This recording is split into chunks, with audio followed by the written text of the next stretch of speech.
देशद्रोही कस्तो हुन्छ भनेर यदि कसैले क्वेसन गर्यो भने जनार्दन शर्माज्यू जस्तो हुन्छ भन्ने अब एउटा प्रश्न उत्तर खडा भयो। तर उहाँले सीसीटीभी फुटेज लुकाउनु भनेको राज्य विरुद्धको अपराध गर्नु हो। राज्य विरुद्धको अपराध गर्नेलाई देशद्रोहको मुद्दा चल्नुपर्छ। अर्थमन्त्रीको सल्लाहकार पनि त्यहाँ जान पाउँदैन। यहाँ त विदेशी नागरिकताभित्र छिरेको छ भने यो राजद्रोह हो, यो देशद्रोह।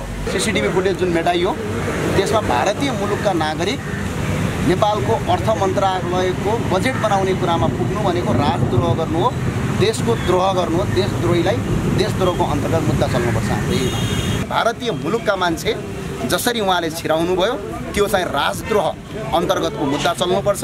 उहाँलाई पक्राउ गरी छानबिन गर्नुपर्छ र उहाँलाई हिरासतमा राखेर छानबिन गर्नुपर्छ। यो अपराध संसदभित्रको समितिले कुनै पनि काम गर्दैन। संसदभन्दा बाहिर अपराधका विरुद्धमा मुद्दा दायर गरेर प्रहरी हिरासतमा राखेर छानबिन गर्नुपर्छ। संसदबाट हुँदैन। उहाँहरूले सीमित घुसका लागि कुनै व्यक्तिगत फाइदाका लागि मुलुकलाई बेचेको यो गर्न पाइँदैन। यो अर्थमन्त्रीले राजीनामा नदिनु भनेको वास्तवमा के हो भने कानुनी राज्यको पालना नगर्नु। तेरो पार्टी मेरो पार्टी भनेर अपराधीलाई लुकाउने यदि खेल भयो भने भोलि तपाईँहरूको पनि भविष्य बन्दैन, हाम्रो पनि भविष्य बन्दैन। आउने हाम्रा कुनै पनि भावी सन्ततिहरूको भविष्य धरापमा छ। सडकमा हिँडेकै खण्डमा, सडकमा तपाईँको बसेकै खण्डमा लट्ठी लगाउँदै पक्राउ जारी गरेर 24 दिन हिरासतमा राख्ने नेपाल प्रहरी आज अर्थमन्त्रीसँग काँपेर यत्रो अपराध गर्दाखेरि पनि अर्थमन्त्रीका विरुद्धमा मुद्दा लिनसम्म डराउँछ। के यो देशमा कानुन ठुलो कि अर्थमन्त्री ठुलो? एउटा नेपालको अर्थ बजेट गर्दासम्म विदेशी नागरिक सर्वसाधारण जनतालाई कुनै केही पनि नगरेका आधारमा 24 दिन हिरासतमा राख्ने प्रहरीले यत्रो अपराधको कुरा पत्र पत्रिकामा, मिडियामा र हामीले जवाफ मागेर सीसीटीभी फुटेजसम्म डिलिट गर्दासम्म पनि अर्थमन्त्रीलाई मुद्दा नलिनु भनेको अर्थमन्त्रीका लागि र ठुला बडाका लागि एउटा कानुन छ, साना र गरिबका लागि एउटा कानुन छ भनेर राज्यले यो दोहोरो चरित्र देखाएको। यसका विरुद्धमा जनता सडकमा आउनुपर्छ भन्ने। किन र एउटा जाहेरी लिने कुरामा केही समस्या छ? किन तपाईँहरू गेटबाट अब खैटो नर्मल मान्छे आएर भित्र गएर गर्न पाउँछ त? मानिन्छ। तपाईँको काम मुद्दा लिने नलिने हजुरहरूको कुरा हो। लिनु भएन भने कारणसहित देखाउनुपर्छ। तपाईँहरूको अधिकार भित्रै पर्छ के पनि। फाइनान्स डाइरेक्टर भारतीय मूलका सीए भनिएका उपेन्द्र हिरा हो। अहिले सीसीटीभी फुटेज जुन मेटाइयो त्यसमा भारतीय मुलुकका नागरिक नेपालको अर्थ मन्त्रालयको बजेट बनाउने कुरामा पुग्नु भनेको राजद्रोह गर्नु हो, देशको द्रोह गर्नु हो। देशद्रोहीलाई देशद्रोहको अन्तर्गत मुद्दा चल्नुपर्छ। हाम्रो किनभने कर्मचारी त गएनन् हुँदा भारतीय नागरिकसम्म भित्र लगेर जसरी त्यो बजेट बनाउने प्रक्रियामा पुर्याइएको छ यो राष्ट्रको सबभन्दा ठुलो अपराध। त्यही भएर हामीले राज्य विरुद्धको अपराध। प्रधानमन्त्री अनिच्छुक हुनुको कारण चाहिँ के हो जस्तो लाग्छ? यसको कारण स्वयं प्रधानमन्त्रीले दिनुहुन्छ र त्यो घुसकाण्डमा कतै प्रधानमन्त्री पनि संलग्न हुनुहुन्छ कि, त्यो कर दर रेट तलमाथि गर्ने कुरामा प्रधानमन्त्री पनि संलग्न हुनुहुन्छ कि भन्ने विषयवस्तु उठेको छ। यसले आशंका पैदा गर्छ र प्रधानमन्त्री यदि आशंकाबाट बाहिर रहनुहुन्छ भने संसदभित्रको समितिले कुनै पनि काम गर्दैन। संसदभन्दा बाहिर अपराधका विरुद्धमा मुद्दा दायर गरेर प्रहरी हिरासतमा राखेर छानबिन गर्नुपर्छ। संसदबाट हुँदैन। यो संसदमा त मिलाउनका लागि र त्यो खेल गर्नका लागि त्यो काम गरेको, बाहिर राख्नुपर्छ। यो कुरा बाहिरबाट छानबिन गर्नुपर्छ। अपराध अन्तर्गत प्रहरीमा दरखास्त, जाहेरी दरखास्त गरेर कारबाही गर्नुपर्छ। तपाईँहरूको जाहेरी पनि लिन मान्नु भएन। भोलिका दिनमा तपाईँहरू जुन सरकारी वकिल कार्यालय जान्छु या अनुसन्धान केन्द्र जान्छु भनिरहनु भएको छ। तर यो देशमा यत्रो धेरै घटना भइरहँदा पनि अन्य राजनीतिक दल एमाले, काङ्ग्रेस, माओवादीले सामान्य आन्दोलन गर्दा पनि जनताहरू एउटा जनलहर जस्तो पनि देखिन्छ, कार्यकर्ताहरूको एउटा पङ्क्ति देखिन्छ। तर त्यही आन्दोलन मोमेन्ट राप्रपाल चलाउँदै गर्दा त्यो नदेखिनु तपाईँहरूमा पनि केही समस्या छ जस्तो लाग्दैन होला? त्यो चाहिँ तपाईँ पहिला कुरो यो कुरा सही हो कि गलत हो भन्ने कुरा पहिला तपाईँले महसुस गर्ने। आन्दोलनमा कति मान्छे आउँछन् आउँदैनन् भन्ने विषयवस्तु ठुलो होइन, अपराध भएको हो कि होइन भन्ने विषयवस्तु ठुलो हो। आज अपराध भएको छ भन्ने कुरा नेपालको हरेक नागरिकले बुझेको छन्। तपाईँ पत्रकार साथीले बुझ्नुभएको छ, अन्य मित्रहरूले बुझ्नुभएको छ, विभिन्न दल पार्टीभित्र बसेका स्वयं माओवादीभित्रकै साथीहरूले पनि यो कुरा बुझ्नुभएको छ भने सत्यका पछाडि लाग्ने, अपराधका विरुद्धमा लाग्नु अब हामी युवाहरूको सबभन्दा ठुलो के हो? चुनौती हो। यो चुनौतीलाई हामी युवाहरूले सामना गर्नुपर्छ। तब मात्र हामीले सोचेको नेपाल बन्छ। यही पुरानै पद्धतिमा गएर, पुरानै तपाईँको सोचका साथ गएर पार्टी तेरो पार्टी मेरो पार्टी भनेर अपराधीलाई लुकाउने यदि खेल भयो भने भोलि तपाईँहरूको पनि भविष्य बन्दैन, हाम्रो पनि भविष्य बन्दैन, आउने हाम्रा कुनै पनि भावी सन्ततिहरूको भविष्य धरापमा छ।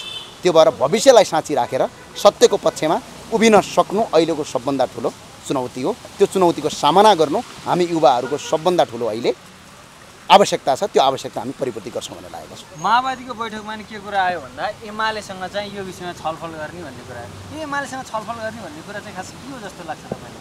अब घुसको रकम होला, त्यसमा तलमाथि के गरौँ भन्ने भाव हो कि? किनभने करदेर तलमाथि गरेपछि कोही व्यापारीलाई फाइदा भएको छ, त्यो व्यापारीबाट आएको कमिसनको कति प्रतिशत लिने भन्ने विषयवस्तु हो कि भन्ने आशंका गर्न सकिन्छ। कानुनको राज्य सञ्चालन गर्ने व्यक्तिहरू अपराधिक पृष्ठभूमिबाट यदि आउनु भएन भने विधिको शासन हुन्छ, कानुनी राज्यको प्रत्याभूति हुन्छ, न्यायको शासन हुन्छ। अब जनताले यो कुरा सोच्न आवश्यक छ। हेर्नुहोस् न, कति विडम्बना छ। एकजना कुनै नागरिकले कुनै पनि अपराध नगरेकै खण्डमा, सडकमा हिँडेकै खण्डमा, सडकमा तपाईँको बसेकै खण्डमा लट्ठी लगाउँदै पक्राउ जारी गरेर 24 दिन हिरासतमा राख्ने नेपाल प्रहरी आज अर्थमन्त्रीसँग काँपेर यत्रो अपराध गर्दाखेरि पनि अर्थमन्त्रीका विरुद्धमा मुद्दा लिनसम्म डराउँछ। के यो देशमा कानुन ठुलो कि अर्थमन्त्री ठुलो? त्यहाँ अर्थमन्त्रीको कुरा होइन, जनार्दन शर्माज्यूको कुरा होइन, त्यहाँ कुनै पार्टीको कुरा होइन, नेकपा माओवादीको त कुरै होइन। माओवादीका साथीहरूले त के गर्नुपर्छ भने पार्टी बचाउनका लागि पनि जनार्दन शर्मालाई कारबाही गर्नुपर्छ। किनभने माओवादी पार्टी भनेको त एउटा सुशासनको पार्टी भनेका होला नि जनताले। यदि त्यो छ भने त यस्ता अपराधीलाई पार्टीभित्र किन राख्यो?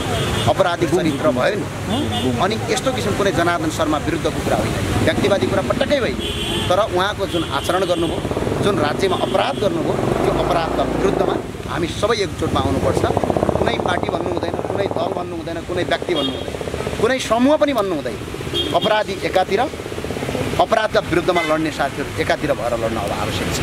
यो भयो भने मात्र सुशासनयुक्त नेपाल परिकल्पना गर्न सकिन्छ। यो मुख्य कुरा चाहिँ के हो भने यस्तो विषयवस्तु आइसकेपछि अर्थमन्त्रीज्यूले जस्तै हिजो एउटा सूचनाको हकलाई राखेर सिसिटिभी फुटेज मागियो, त्यहाँ सिसिटिभी फुटेज डिलिट भयो भनियो। त्यो चाहिँ फेरि के छ भने सिसिटिभी जडान तथा कार्य सञ्चालन तपाईँको कार्यविधि 2072 अनुसार 3 महिना राख्नुपर्छ, त्यसको पनि उल्लङ्घन गरियो। यो चाहिँ के हो भने पछाडि उहाँहरूले सीमित घुसका लागि, कुनै व्यक्तिगत फाइदाका लागि मुलुकलाई बेचेको, यो गर्न पाइँदैन। यो अर्थमन्त्रीले राजीनामा नदिनु भनेको वास्तवमा के हो भने कानुनी राज्यको पालना नगर्नु, यो गर्न पाइँदैन। यो विषयमा प्रधानमन्त्रीले एक्सन लिनुपर्ने हो, तर यो लिइरहेको छैन। तपाईँहरू निवेदन दिन यो प्रहरी चौकी आइरहनु भएको छ। यसमा प्रधानमन्त्रीले यसलाई कारबाही गर्नुपर्ने, उहाँले कारबाही गर्नुपर्ने हुन्छ। उहाँ कुनै पार्टी दल र कुनै भन्दा पनि व्यक्ति भन्दा पनि उहाँको आचरणको विषयवस्तु हुन्छ। यो अहिलेको विरुद्धमा भने कुनै माओवादीका विरुद्धमा पनि होइन, त्यो सरकारका विरुद्धमा पनि होइन, अर्थमन्त्रीज्यूको विरुद्धमा पनि होइन। तर अर्थमन्त्रीज्यूले जुन तपाईँको व्यवहार गर्नुभयो, जुन आचरण गर्नुभयो, त्यो आचरणका विरुद्धमा हो। यो फौजदारी कसुर अन्तर्गत मुद्दा लाग्छ। यदि उहाँले राजीनामा दिनुभयो भने राजीनामाले मात्रै त मान्ने अवस्था छैन। राजीनामा दिनुभयो भने पछाडि राजीनामाले मात्र मान्ने होइन। उहाँले राज्य विरुद्धको अपराध गर्नुभएको छ। राज्य विरुद्धको अपराधमा उहाँलाई जेल सजाय भएर उहाँलाई कानुनी कारबाही थाल्नुपर्छ। तपाईँलाई विश्वास छ उहाँलाई जेल सजाय हुन्छ भने? किन विश्वास हुँदैन? कानुनी राज्यमा विश्वास छ। आजको भोलि हुन्छ, भोलिको पर्सि होला, तर अपराधीलाई कानुनी सजायमा कटघरा। किनभने साना साना त्यस्ता मुद्दाहरू पनि नहेरेको, न्याय नपाएको अवस्थामा चाहिँ तपाईँले अर्थमन्त्रीलाई नै एक प्रकारको तपाईँले मुद्दा हाल्दै हुनुहुन्छ। न्याय पाउँछु जस्तो लाग्छ। त्यो न्याय पाइन्छ र हरेक नेपालीले यो न्यायको आवाज उठाउनुपर्छ र न्याय पाइन्छ। आज पाइँदैन त भोलि पाइन्छ, भोलि पाइँदैन त पर्सि पाइन्छ। जस्तो हामीले हेऱ्यौँ तपाईँको यो मुद्दा नै दर्ता हुने सम्भावना चाहिँ ठ्याक्कै देखिँदैन। दर्ता भएन भने नेपाल प्रहरीले कारणसहित स्पष्ट हामीले जवाब दिनुपर्छ। किन नेपाल प्रहरी कसैको पक्षमा र कसैको विपक्षमा हुनु हुँदैन। उसले कानुनसङ्गत मुद्दा अगाडि बढाउनुपर्छ, नीतिसङ्गत अगाडि लानुपर्छ। कुनै पनि राज्यको व्यक्तिले, कुनै पनि नागरिकले, कुनै पनि दलले या कुनै पनि व्यक्तिले यो कुरा अपराध भएको छ, म दरखास्त जारी गर्छु भने त्यो दरखास्त सरकारले प्रमाणका आधारमा जारी दरखास्त लिनुपर्छ। त्यो यदि लगिएन भने प्रहरी चाहिँ विवेककारी हुन सक्छ। अहिले हामीले चाहिँ मुख्यतया विषयवस्तु चाहिँ के हो भने अर्थमन्त्रीज्यूले जसरी राज्यको एउटा अभिन्न अङ्गमा बसेर यो राष्ट्रलाई नै अहित हुने काम जो गर्नुभएको छ, अहिलेसम्म हामीले यो जाहेरी प्रतिवादीका रूपमा हामीले नेपाल सरकारका कार्यवाहक अर्थमन्त्री नेपाल सरकारका अर्थमन्त्री जनार्दन शर्मा, त्यसै गरी राजपत्र अङ्कित द्वितीय श्रेणी जिल्ला विकास समिति अन्तर्गत अवकाश प्राप्त अर्घाखाँची जिल्ला भूमिस्थान नगरपालिका घर भई काठमाडौँमा बस्ने रघुनाथ घिमिरे, त्यसै गरी इन्फिनिटी होल्डिङ कम्पनीका फाइनान्स डाइरेक्टर भारतीय मुलुकका सीए भनिएका उपेन्द्र हिरावत, यो बिल्कुलै नयाँ नाम हो, उपेन्द्र हिरावत, जो तपाईँको सीए साहब भन्दै जुन अर्थ मन्त्रालयभित्र बजेट बनाउने ठाउँमा उहाँ पुग्नुभयो, उहाँको नाम रहेको छ इन्फिनिटी होल्डिङ कम्पनीका फाइनान्स डाइरेक्टर भारतीय मुलुकका नागरिक सीए भनिएका उपेन्द्र हिरावत। त्यसै गरी इन्फिनिटी होल्डिङ कम्पनीका दीपक भट्ट सञ्चालक, त्यसै गरी नेपाल सरकारको बहालवाला अर्थ सचिव मधु कुमार मरासिनी, त्यसै गरी नेपाल सरकारको बहालवाला राजस्व सचिव कृष्णहरि पुष्कर, त्यसै गरी नेपाल सरकारको बहालवाला बजेट तथा कार्यक्रम महाशाखाका प्रमुख चक्रबहादुर बुढा, त्यसै गरी नेपाल सरकारको बहालवाला राजस्व व्यवस्थापन महाशाखाका प्रमुख गोपाल बराल लगायत गरेका हामी उहाँ प्रतिवादीहरूलाई नेपालको कानुन मुलुकी अपराध संहिता 2074 को परिप्रेक्ष्य 1 को राज्य विरुद्धको कसुरको दफा 39 को एन को परिप्रेक्ष्य 4 को सार्वजनिक न्याय विरुद्धको कसुरको दफा 92 बमोजियम र विद्युतीय इलेक्ट्रोनिक्स कारोबार ऐन 2063 को परिप्रेक्ष्य 9 को कम्प्युटर सम्बन्धी कसुर, त्यसै गरी भ्रष्टाचार निवारण ऐन 2059 को परिप्रेक्ष्य 2 को भ्रष्टाचार कसुर र सजाय सम्बन्धीको व्यवस्था अन्तर्गत आज हामी पक्राउ पूर्जी जारी गरी उहाँलाई पक्राउ गरियोस्, छानबिनमा ल्याइयोस्, राज्य विरुद्धको अपराध गर्नुभएको छ। यो अपराधी प्रक्रियालाई यसरी गर्न पाइँदैन। हामी कुनै पार्टी दल विरोधी होइनौँ, तर आज अर्थमन्त्रीले जसरी राजस्वको करको दरलाई रेट तलमाथि गर्नका लागि नेपाली नागरिक मात्र होइन है, एउटा नेपालको अर्थ बजेट गर्दासम्म विदेशी नागरिक भारतीय मुलुकका मान्छे जसरी उहाँले छिराउनु भयो, त्यो चाहिँ राजद्रोह अन्तर्गतको मुद्दा चल्नुपर्छ। उहाँलाई पक्राउ गरी छानबिन गर्नुपर्छ र उहाँलाई हिरासतमा राखेर छान्नुपर्छ। यो अपराध हामी यही कुरामा आज हामी यहाँ दरखास्त दिन आएका छौँ। र अङ्कित द्वितीय श्रेणीका तपाईँको अवकाश प्राप्त अर्घाखाँची जिल्लाका काठमाडौँ बस्ने रघुनाथ घिमिरे, इन्फिनिटी होल्डिङ कम्पनीका फाइनान्स डाइरेक्टर भारतीय मुलुकका नागरिक उपेन्द्र हिरावत, जो सीए साहब भनिएका व्यक्तिको नाम हो यो।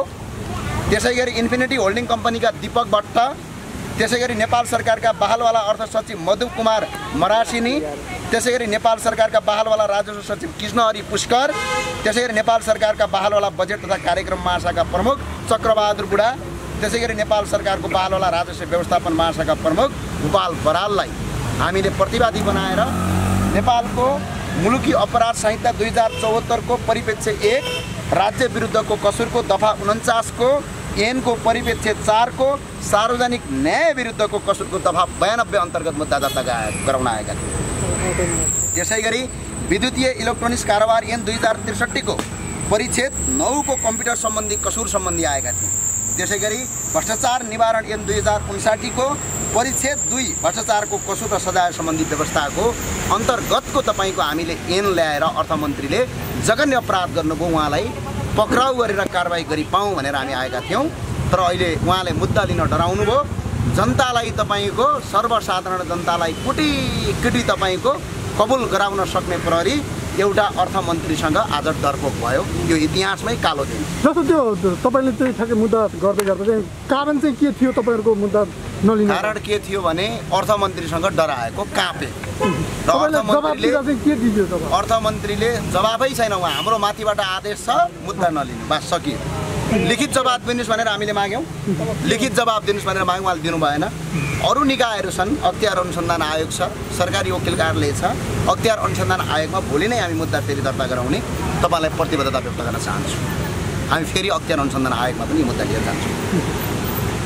अब अख्तियारमा पनि फेरि नलिएला यस्तै गरी अब नलिए भने पछाडि सरकारी वकिल कार्यालय छ, अब त्यहाँ कहीँबाट लिएनन् भने जनताले सडक आन्दोलन गर्नु सिवाय र अर्थमन्त्रीले राजीनामा गर्नु सिवाय अर्को कुनै विकल्प छैन। यो कुनै दल विरुद्धको कुरा होइन, कुनै पार्टी विरुद्धको कुरा होइन, कुनै व्यक्ति विरुद्धको कुरा होइन। यो एउटा अर्थमन्त्रीको पदमा बसेको अर्थमन्त्रीज्यूले राज्यको अपराध गर्नुभयो। एउटा विदेशी नागरिकलाई बजेटको कर हेरफेर गरेर राज्यलाई अरबौँ खरबौँ रुपैयाँ घाटा गर्नुभयो। यो चाहिँ तपाईँको राजद्रोहको मुद्दा चल्थ्यो पहिला अहिले राज्य विरुद्धको अपराध हो। यस्तो अपराधी प्रक्रिया गर्ने जोसुकै उहाँलाई कारबाही गर्नुपर्छ भन्ने हाम्रो माग छ। भनेको पहिला कानुनी उपचार गरेर त्यसपछि आन्दोलनमा उत्रिनु। पहिला कानुनी उपचार गरौँ र आज संसदीय समितिमा एउटा समिति बनेको छ, त्यो समितिले थप कानुनी कारबाहीका लागि अगाडि बढाउँछ कि भन्ने आशावादी छौँ। र अर्थमन्त्रीज्यूले तत्काल राजीनामा दिएर बाटो खुलाउनुपर्छ। अर्थमन्त्रीले राजीनामा नदिनु भयो भने प्रधानमन्त्रीले प्रत्यक्ष रूपमा एक्सन लगेर उहाँको राजीनामा गराउनुपर्छ। उहाँले राजीनामा दिनुभयो भने चाहिँ यहाँहरू जस्तो होइन, राजीनामा दिएर मात्र हुँदैन, यो अपराध हो। उहाँलाई राजीनामा दिइसके पछाडि यो अपराध अन्तर्गत मुद्दामा उहाँको छानबिन हुन आवश्यक छ। र जो हामीले व्यक्तिहरूको नाम किटान गऱ्यौँ उहाँलाई छानबिन हुन आवश्यक छ। र अर्को पनि नेपालको अहिले संयन्त्रले के बुझ्न आवश्यक छ भने यो देशमा कानुन दुई प्रकारको छ कि एक प्रकारको छ, यसको क्वेसन उठेको छ।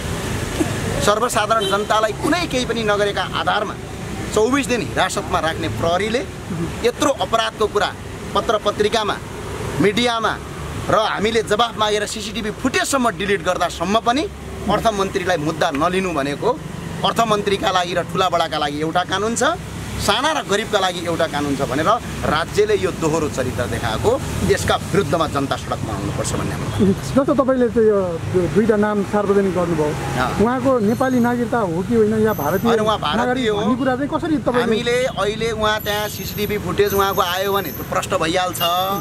उहाँ जानुभएको छ, उहाँलाई अनुसन्धान गरी पाऊँ भने तर अनुसन्धान पनि गर्न नहुने डराउने, अब जनताको मुद्दाबाट अर्थमन्त्रीसँग डराउने यो प्रहरीलाई जनताले कर तिरेर किन पालेको, यसको क्वेसन पनि अब हुन आवश्यक छ। जस्तो अर्थमन्त्रीले त यो अहिलेको बजेट चाहिँ एकदमै आकर्षण भएको कारणले प्रतिपक्षका साथीहरूले चाहिँ यसलाई बदनाम त्यसो भने अर्थमन्त्रीज्यूलाई CCTV फुटेज देखाइदिनुहोस्, टाढा जानै पर्दैन। कति तपाईँ दुधमा हुनुहुन्छ, कति तपाईँ पानीमा हुनुहुन्छ, त्यसको त मजाले छलफल निकाल्न सकिन्छ। उहाँले अर्थमन्त्रीज्यूले CCTV फुटेज देखाइदिए भइगयो नि। CCTV फुटेज यदि अर्थमन्त्रीज्यूले देखाइदिएको भए यो उहाँले अपराध गरे हो होइन भन्ने कुरा प्रमाणित हुन्थ्यो। तर उहाँले CCTV फुटेज लुकाउनु भनेको राज्य विरुद्धको अपराध गर्नु हो। राज्य विरुद्धको अपराध गर्नेलाई देशद्रोहको मुद्दा चल्नुपर्छ। तब कतिपयको टीका टिप्पणी छन् यो अर्थमन्त्री मात्रै नभएर गठबन्धनभित्रकै यो चलखेल हो भन्ने छन्। हो, त्यो भएर CCTV फुटेज चाहियो। त्यो CCTV फुटेजमा को हुनुहुन्छ, किन लगियो, त्यो नेपालको कानुन विपरीत छ, गोपनीयताको हक विरुद्धमा छ। र कुनै पनि अर्थमन्त्रीले बजेट बनाउँदाखेरि एउटा दुईजना महाशाखा प्रमुख, दुईजना अर्थ सचिव, एकजना स्वयं अर्थमन्त्रीको सल्लाहकार पनि त्यहाँ जान पाउँदैन। यहाँ त विदेशी नागरिकताभित्र छिरेको छ भने यो राजद्रोह, यो देशद्रोही कस्तो हुन्छ भनेर यदि कसैले क्वेसन गर्यो भने जनार्दन शर्माज्यू जस्तो हुन्छ भन्ने अब एउटा प्रश्न उत्तर खडा भयो। बस, धन्यवाद।